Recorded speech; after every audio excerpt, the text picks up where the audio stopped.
Hey guys, apart from the wrist extension and the overhead position when you do handstands, I would also say that having a decent pike or a front split will be super useful, especially to start with. Then you can progress further with straddles and improve on your middle split, because that's going to be good for your straddle handstands, etc. But having a good or somewhat good pike and front split is definitely going to help with the kick-ups. So if you think about a kick-up, when we are kicking into a handstand, we're doing a lunge.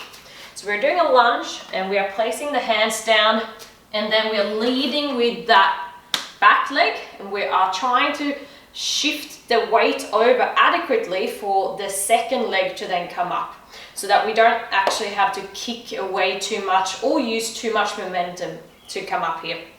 So this would be sort of what a kick up looks like. And as you can see, I'm trying to split my legs a fair bit here so that I can shift the weight over rather than kick or use momentum.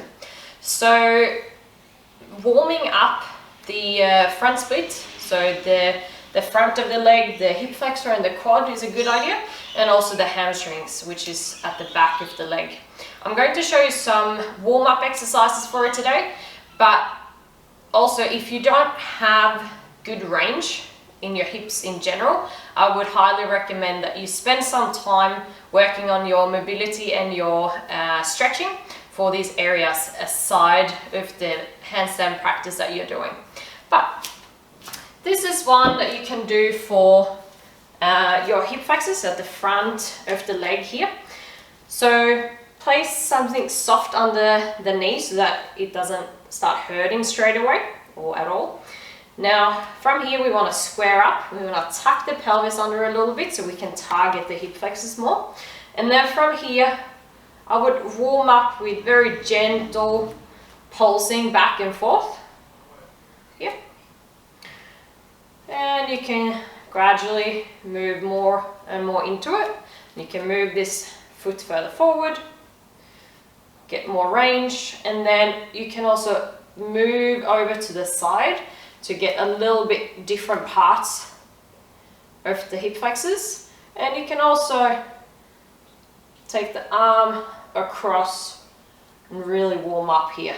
So this is a good dynamic warm up that you can do before your handstands, and of course do the other side as well. Then the hamstring or the back of the leg exercises I would do, I would place myself here. I would also keep this knee slightly bent here. You can hold on the hip, bring the toes back to you, and then bend at the hip here.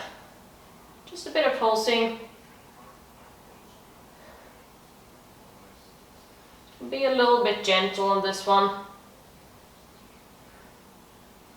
and you can go deeper and deeper into this. I would do about 40 to 50 pulses on that and just gradually go into deeper range. Don't start very deep straight on.